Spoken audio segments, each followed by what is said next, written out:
Bonjour à tous et bienvenue sur la chaîne Pause Culture. Je suis ravie de vous retrouver après une petite pause et un repos bien mérité. Aujourd'hui, une vidéo qui m'a été demandée sur l'impératif. Donc je vous laisse avec un petit test et je vous retrouve juste après le générique. A tout de suite.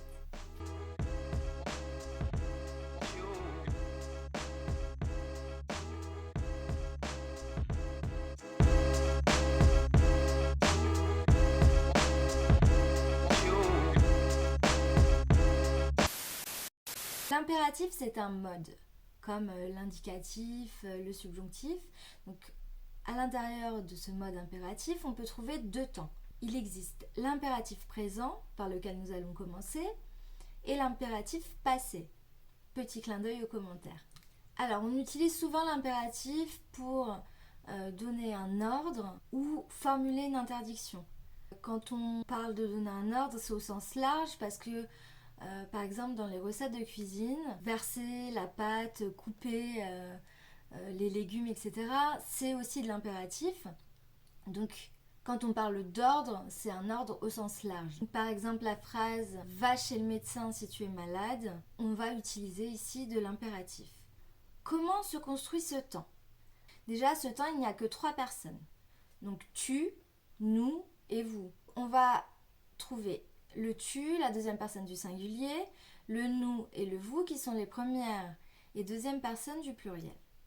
Mais attention, parce que lorsqu'on va écrire l'impératif, on ne va pas utiliser les pronoms personnels comme pour les autres temps. C'est-à-dire que je ne vais pas dire tu ne te balances pas sur cette chaise, mais simplement ne te balance pas sur cette chaise. Ça sent le vécu. Hein. Comment on forme ce temps?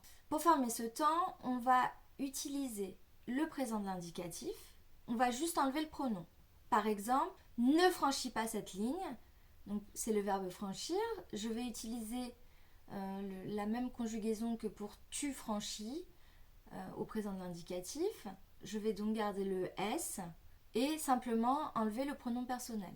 Il y a cependant une exception pour les verbes du premier groupe. Mange ta soupe, je vais l'écrire sans S, même si j'ai pris la deuxième personne de l'indicatif pour conjuguer mon verbe à l'impératif. Je ne vais pas ajouter de S. Il y a également une liste de verbes pour lesquels on ne va pas mettre de S. Donc là, il faut juste apprendre par cœur. À force de s'entraîner à écrire, ça va rentrer. C'est plutôt facile, la liste est restreinte. Il s'agit des verbes ouvrir, offrir, souffrir, cueillir, aller et savoir, pour lesquels je ne vais pas mettre de S. Par exemple, cueille cette fleur, je ne mettrai pas de S, mais il y a une exception à cela, donc pour les verbes que je viens de citer, s'ils sont suivis de en ou i, là je vais ajouter un S pour faire cette fameuse liaison de z qu'on entend. Ce sera plus clair avec un exemple. Notre enfant nous demande d'aller dormir chez une copine et qu'on est d'accord. On va lui dire vas-y. Normalement, quand on dit va dans ta chambre, je ne mets pas de S au va, puisque c'est l'exception du verbe aller. Mais ici, pour dire vas-y, j'entends le z, le S, donc je vais le rajouter. Mon ami a envie de cueillir des fleurs, je vais lui dire oui, vas-y, cueille-en. Là, on entend encore une fois le S, donc je vais le rajouter, même si je dis cueille cette fleur, je ne mettrai pas de S. Il y a également des exceptions, la formation de l'impératif pour le verbe être, avoir, savoir et vouloir. On va voir ensemble la conjugaison de ces verbes-là à l'impératif. Donc pour le verbe être, il s'agit de soit, soyons, soyez. Pour le verbe avoir, et, A-I-E, je ne mets pas de S, ayons, ayez. Pour le verbe savoir, sache, sachons, sachez. Et pour le verbe vouloir, veuille, veuillons, veuillez. On va maintenant s'intéresser à l'impératif passé. Donc c'est un temps qui est peu utilisé, mais il existe quand même. On va plutôt l'utiliser pour indiquer l'antériorité d'une action ordonnée par rapport à une action qui n'est pas encore réalisée. C'est un petit peu compliqué. Impératif passé, c'est un temps composé. Donc pour le former, c'est un peu comme quand on forme le passé composé.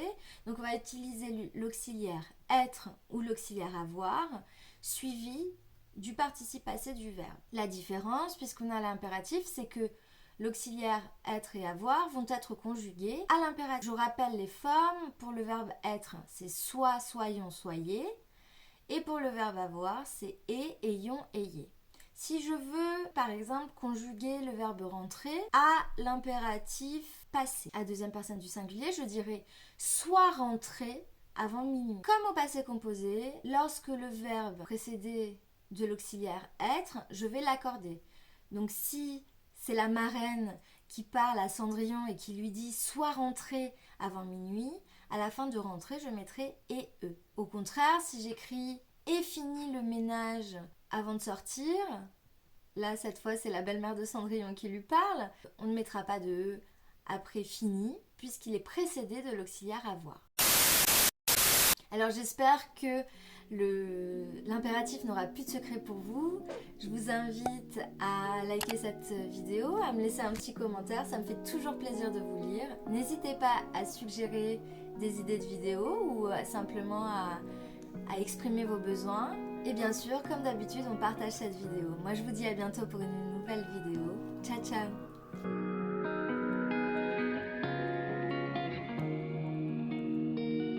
No,